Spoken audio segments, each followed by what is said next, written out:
नमस्कार, आप देख रहे हैं कैपिटल न्यूज। मैं हूं प्रफुल्ल गिरी।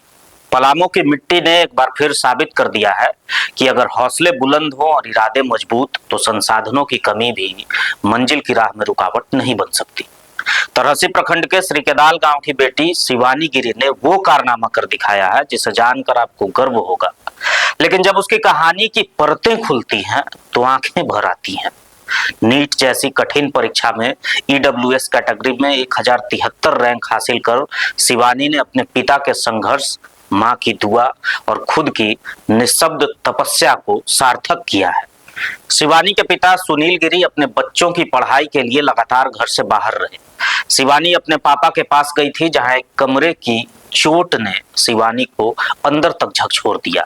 शिवानी के पिता सुनील गिरी ने मालिक से खाली कमरे में सिर्फ खाना बनाने की दरख्वास्त की थी। सिर्फ एक कोना मांगा था ताकि कमरे में बेटी पढ़ाई करे, उसे डिस्टर्ब नहीं हो और दूसरे कमरे के कोने में जाकर वो खाना बना ले। लेकिन जवाब में जो मिला वो था तिरस्कार, झल्लाहट और अपमान। शिवानी उस समय कुछ बोल नहीं पाई, लेकिन उसकी रोती हुई आत्मा ने कसम खा ली कि एक दिन मेहनत करके कामयाब बनूंगी और पापा को एक कमरा नहीं बल्कि पूरा घर दूंगी। उस दिन एक बच्ची के भीतर जो आग लगी वो किसी को जलाने के लिए नहीं थी, वो एक पूरे भविष्य को रोशन करने वाली लौ बन गई। तो कुछ दिनों के बाद उनका एक मालिक का जो बिल्डिंग था उसमें एक रूम खाली हुआ था। तो मेरे पापा ऐसे तो कभी गली में खाना बनाते थे, कभी इधर बनाते थे, कभी उधर। तो उस टाइम जब रूम खाली होते हुए देखे थे, उन्होंने मालिक से मदद मांगी थी और बोला था कि मालिक, क्या मैं इस रूम को यूज कर सकता हूँ खाना बनाने के लिए। तो उस टाइम मालिक ने बोला था कि ये रूम तुम्हारे खाने बनाने के लिए है क्या? नहीं, ये रूम नहीं मिलेगा तुम्हें।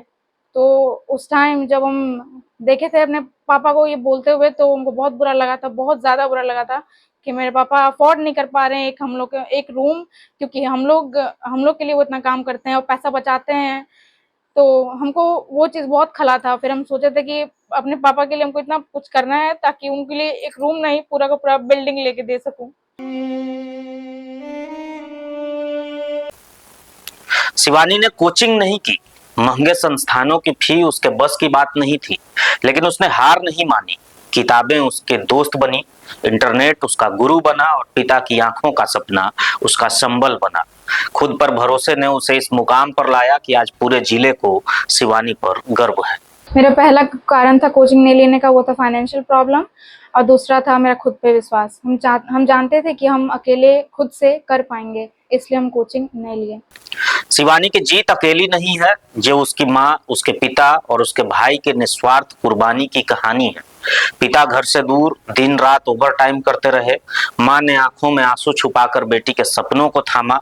छोटा भाई स्कूल से आकर कभी बर्तन धोता तो कभी कपड़े धोता, बस इसलिए कि बहन की किताबें कभी बंद ना हो। शिवानी खुद कहती है कि मैंने अकेले कुछ नहीं किया, ये मेरी माँ की प्रार्थना, पापा का पसीना और भाई की छोटी छोटी कुर्बानियां थी जिन्होंने मुझे इस मुकाम तक पहुंचाया। सबसे पहले तो मम्मी का और पापा का, और उसके बाद मेरे भाई का। इसने भी लास्ट मोमेंट पे बहुत मदद किया था। ये मेरे लिए बर्तन धोता था और बहुत जगह मेरा हेल्प किया है। तो मैं पहले मम्मी पापा को श्रेणी देना चाहूंगी और दूसरा मेरे भाई को। जब बाकी दुनिया सो रही होती थी, शिवानी तब भी किताबों से लड़ रही होती थी। कई बार तो उसे नींद तक याद नहीं रहती थी, भूख का तो सवाल ही नहीं। खाना उसके बगल में रखा रहता था, लेकिन उसके सपने जलते रहते थे। कोचिंग की फी नहीं थी, गाइडेंस देने वाला कोई गुरु नहीं था। कोटा जाना उसका सपना था, लेकिन हकीकत ने सपनों से लड़ाई करवाई। फिर भी शिवानी लड़ी, क्योंकि उसके पास सबसे बड़ी चीज थी और वो था इरादा। शिवानी की मां बताती है कि जब बाकी घरों में दिवाली की रोशनी होती थी तो शिवानी के घर में सिर्फ उनकी आंखों में उम्मीद का दिया जलता था। शिवानी के पिता किसी भी पर्व पर घर नहीं आते थे, नौकरी में ओवर टाइम करते थे ताकि किताबें ला सकें, बेटी का सपना जिंदा रख सकें। इस संघर्ष को याद करते हुए शिवानी की मां फपक पड़ती हैं। वो कहती हैं कि हमने बहुत कुछ खोया है, लेकिन आज शिवानी ने सब कुछ लौटा दिया। बहुत डांटते थे इसको, खाना खाने के लिए, नहाने के लिए, टाइम से उठने के लिए। 2-2 बजे तक नींद डिस्टर्ब कर देती थी। कितना देर पढ़ाई करती थी? 12 बजे, 1 बजे, 2 बजे रात तक, कभी कभी कभी पागल की तरह 3 बजा देती भोर।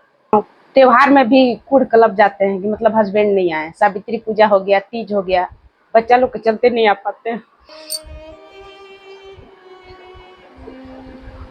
अब जब बेटी सपना साकार की है तो बहुत जल्द खुशी मिली हमको।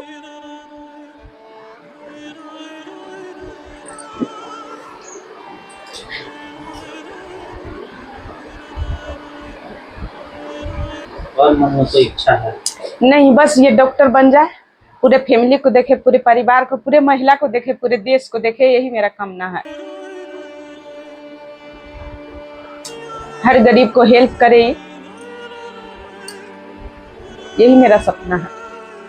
शिवानी की मां की तबीयत अक्सर खराब रहती है। बेटी ने अपनी मां को डॉक्टरों के यहाँ भटकते देखा है, उनकी पीड़ा को महसूस किया है।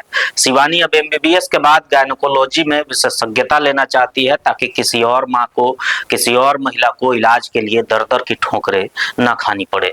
वो कहती है कि मैं महिला स्वास्थ्य के क्षेत्र में काम करूंगी, यही मेरी माँ का सपना है और यही अब मेरा भी सपना है। कभी कभी हमको लगता था जैसे कोई क्वेश्चन नहीं बन पाता था मुझसे, तो कहीं से भी हेल्प नहीं ले पाती थी, तो बुक्स में पेजेस पलटने लगती थी, तो उसमें कुछ ना कुछ समय अक्सर वेस्ट होता है। मेरी फ्रेंड ऋषिका थी और मुस्कान है, वो लोग दोनों कोटा और बायोम में तैयारी की हैं, तो वो लोग दोनों पढ़ने में बहुत अच्छी हैं। तो वो लोग को देख के लगता था कि अगर वो लोग मेरे साथ रहती है, हम उन लोग के साथ रहते, तो मेरे पढ़ाई में और भी हेल्प हो जाती। बट भगवान की कृपा थी कि आखिर में सब कुछ अच्छा हुआ, तो हमको अब उतना खराब नहीं लगता है। हम अपनी मेरी मम्मी का अक्सर तबीयत खराब रहता है, और मम्मी कभी रांची जाती है, कभी यहाँ जाती है, कभी यहाँ जाती है, और कभी डॉक्टर बीमारी ही नहीं पकड़ पा रहा है।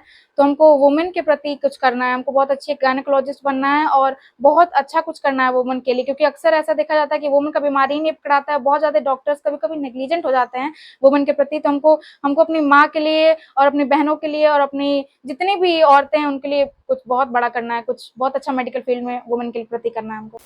शिवानी की कहानी ये बताती है कि सपनों को ऊंचाई देने के लिए कोचिंग सेंटर नहीं, हौसला चाहिए।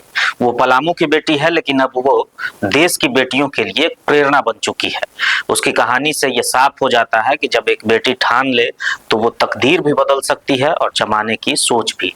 और समाज अगर एक बेटी के लिए एक कमरा भी ठीक से नहीं दे सकता, तो बेटी पढ़ाओ बेटी बचाओ सिर्फ एक स्लोगन ही रहेगा। लेकिन अगर हम शिवानी की तरह लड़ने वाली बेटियों को मंच दें, तो हमारा देश सिर्फ डॉक्टर इंजीनियर ही नहीं, इंसानियत का सबसे सुंदर उदाहरण बन सकता है।